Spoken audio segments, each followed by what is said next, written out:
Hi అండి, అందరికీ నమస్కారం. మాసాల్లో కల్లా కార్తీక మాసం, పురాణాల్లో కల్లా కార్తీక పురాణం చాలా గొప్పది. ఈ కార్తీక మాసంలో ఆ పరమేశ్వరుడికి ఒక చెంబు నీళ్లు పోసినా, ఒక దీపం పెట్టినా, ఒక పువ్వు సమర్పించినా ఎంతో గొప్ప మహిమగల పుణ్యం వస్తుంది. ఈ కారణం చేతనే ఈ కార్తీక మాసంలో సాయంకాలం పూట పరమ పవిత్రమైన, అత్యంత మహిమాన్వితమైన కార్తీక పురాణం వినటం చాలా గొప్ప విషయం, చాలా శ్రేయోదాయకం. మన ఈ ఛానల్లో ప్రతి సంవత్సరం కార్తీక పురాణాన్ని మీకు అందిస్తూనే వచ్చాం.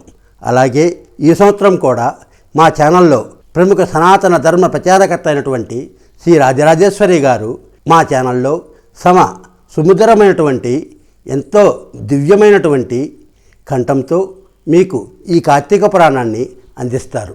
ఎస్ఆర్ క్రియేషన్స్ ప్రేక్షకులకు నమస్కారం.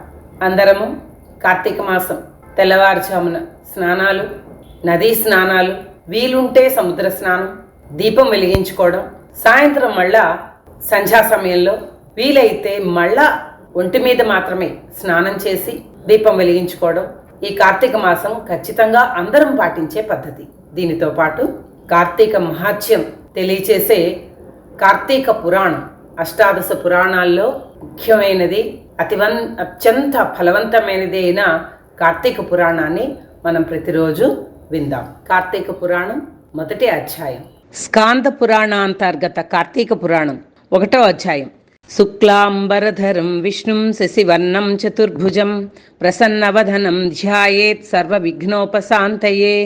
నమః శివాభ్యాం నవయవ్వనాభ్యాం పరస్పరాశ్రిష్టవపుర్ధరాభ్యాం నగేంద్రకన్యా వృషకేతనాభ్యాం నమో నమః శంకర పార్వతీభ్యాం. జనక వశిష్ఠ సంవాదం. నైమిసారణ్యమందు సత్రయాగ దీక్షితులైన సౌనకాది మహామునులు ఒకప్పుడు జనకునకు వశిష్ఠ మహాముని చేత చెప్పబడిన కార్తీక మహాత్మ్యమును సవిస్తారముగా మేము మీ వలన వినగోరితిమేని సూతుని అడిగిరి. సూతుడు ఇట్లు చెప్పాను: సౌనకాది సమస్త మునీశ్వరులారా వినుడు. ఈ కార్తీక మహాత్మ్యమును వశిష్ఠ మహాముని జనక మహారాజుకు చెప్పాను. పూర్వము నారదునకు బ్రహ్మయు, పార్వతికి శివుడు, లక్ష్మీదేవికి శివుడు చెప్పినారు. దీనివలన సమస్త సంపత్తులు ప్రాప్తించును.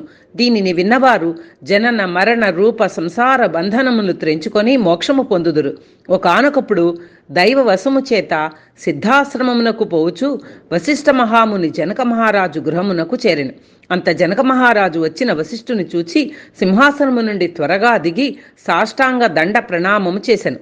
సంతోష పులకాంకితుడై అర్ఘ్యపాద్యాజుల చేత పూజించి ముని పాదోదకమును తన శిరస్సున చెల్లుకొనెను. బంగారపు ఆసనమునిచ్చి వికసించిన తామర పువ్వుల వంటి కన్నులు గలవాడును సమస్త సుగుణ సంపన్నుడును అగు మునికి భక్తిభావముతో ఇట్లని విన్నవించాను: బ్రాహ్మణోత్తమ, మీ దర్శనం వలన ధన్యుడనైతిని. నేను చేయదగిన పుణ్యం ఇంకేమీ లేదు. ఇప్పుడు మా పితరులందరూ తృప్తి పొందినారు. మహాత్ముల యొక్క దర్శనము సంసారులకు దుర్లభం కనుక ఇప్పుడు మీ రాక నాకు శుభములకు కారణమైనది. సూతుడు ఇట్లు చెప్పాను. తర్వాత వశిష్ఠ మహర్షి వికసించిన ముఖము గలవాడై దయతో కూడినవాడై సంతోషించి చిరునవ్వుతో ఇట్లని పలికెను: రాజోత్తమ, నీకు క్షేమమగుగాక. నేను మా ఆశ్రమమునకు పోవుచున్నాను. రేపు మా ఇంటి వద్ద యజ్ఞము జరుగును. దానికి ద్రవ్యమును ఏగోర్దును. ఆ రాజు ఇట్లు పలికెను: మునీశ్వర, యజ్ఞమునకు చాలా ద్రవ్యము ఇచ్చేదను. కాని వినువారి పాపములను పోగొట్టు ధర్మ రహస్యములను నీ వలన వినగోరితిని. నీకు తెలియని ధర్మరహస్యములు లేవు కాబట్టి అధిక ఫలము ఇచ్చేది సూక్ష్మ ధర్మములను నాకు చెప్పుము. మునీశ్వర, ధర్మజ్ఞ, కార్తీక మాసము సమస్త మాసముల కంటేను సమస్త ధర్మముల కంటేను ఎట్లు అధికమైనదో దానిని వినగోరితిని, నాకు చెప్పుము. వశిష్ఠుడు ఇట్లు పలికెను: రాజా, పూర్వ పుణ్యమున సత్వశుద్ధి కలుగును. సత్వశుద్ధి కలిగిన పుణ్యమార్గమందు అభిలాష కలుగును. లోకోపకారార్థమై నీవడిగిన మాట చాలా బాగున్నది. చెప్పెదను వినుము. విన్నంతనే పాపములు నశించును, సత్వగుణము కలుగును. రాజా, సూర్యుడు తులారాశి అందుండగా కార్తీక మాసములో చేసిన స్నానము, దానము, అర్చనము మొదలైనవి మంచి మనస్సుతో ఏవి చేసినను అవి అక్షయము అగునని మునీశ్వర్లు చెప్పిరి. కార్తీక వ్రతమును, తులా సంక్రమణము, సూర్యుడు తులారాశిలో ప్రవేశించుట మొదలుకొని గాని, కార్తీక శుక్ల ప్రతిపత్ మొదలుకొని గాని ఆరంభించి 4 రోజులు చేయవలెను. ఆరంభమందు, ఓ దామోదర, నేను కార్తీక వ్రతము ఆరంభించుచున్నాను, దానిని నిర్విఘ్నముగా పూర్తి చేయము అని సంకల్పం చేసి కార్తీక స్నానము ప్రారంభించవలెను. కార్తీక మాసమందు సూర్యోదయ సమయమున కావేరీ నది యందు స్నానమాచరించిన వారికి మహాఫలము కలుగగలదు.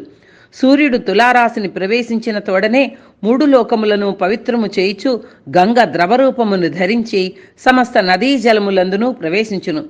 తులారాశి యందు కార్తీకమున చెరువులందు, దిగుడు బావులందు, నూతులయందు, చిన్న కాలువలయందు హరి నివసించియుండును. రాజా, కార్తీకమందు వ్రతము అన్ని వర్ణాల వారు చేయవచ్చును. బ్రాహ్మణుడు కార్తీక మాసమందు గంగకు పోయి నమస్కరించి హరిని ధ్యానించి కాళ్ళు చేతులు కడుగుకొని ఆచమనము చేసి శుద్ధుడై మంత్రముల చేత భైరవ ఆనుజ్ఞను పొంది మొలలోతు జలమందు స్నానము చేయవలెను. తర్వాత దేవర్షి పితృ తర్పణం ఆచరించి హరిభక్తితో అఘమర్షణ మంత్రమును పఠించుచు బొటన వేలి కొనతో ఉదకమును ఆలోదనము చేసి తీరమునకు వచ్చి అచట యక్ష్మ్య తర్పణము చేసి ధరించిన వస్త్రమును పిడిచి కట్టుకొని ఉదకమును వదిలి ఆచమనం చేసి శిరస్సును వదిలి మిగిలిన శరీరమంతయు తడి వస్త్రముతో తుడుచుకొని నారాయణ ధ్యానం ఆచరించుచు ధౌత వస్త్రమును ధరించవలెను. తర్వాత బ్రాహ్మణుడు గోపీచంద్రముతో ఊర్ధ్వపుండ్రములను ధరించి సంధ్యావందనము చేసి గాయత్రీ జపము చేయవలెను. స్త్రీలు గౌరీ జపము చేయవలెను. తర్వాత ఔపోసనము గావించి బ్రహ్మయజ్ఞము చేసి తన తోటలో ఉండి పుష్పములను తెచ్చి శంఖచక్రములను ధరించిన హరిని భక్తితో సాలగ్రామమందు షోడశోపచారములతో పూజించవలెను. కార్తీక పురాణము పఠించి లేక విని ఇంటికి వెళ్ళి భక్తితో దేవతార్చన చేసి వైశ్వదేవము నెరవేర్చి భోజనము చేసి ఆచమనము గావించి తరువాత పురాణ కాలక్షేపమును చేయవలెను. సాయంకాలము కాగానే ఇతర వ్యాపారములన్నింటినీ ఆపివేసి విష్ణాలయం ముందు గాని శివాలయం ముందు గాని తన శక్తి కొలది దీపములను పెట్టి భక్ష్య భోజ్యాదులతో స్వామిని పూజించి వాక్శుద్ధితో విష్ణు స్తోత్రములను కాని శివ స్తోత్రములను కాని పఠించి నమస్కారములు ఆచరించవలెను. ఎవరు కార్తీక వ్రతము భక్తితో చేయుచున్నారో వారు పునరావృత్తి వర్జితమైన వైకుంఠమును పొందుచున్నారు. పూర్వ జన్మార్జితములను ఈ జన్మార్జితములను అయిన సమస్త పాపములు కార్తీక వ్రతను ఆచరించిన ఎడలా నశించును.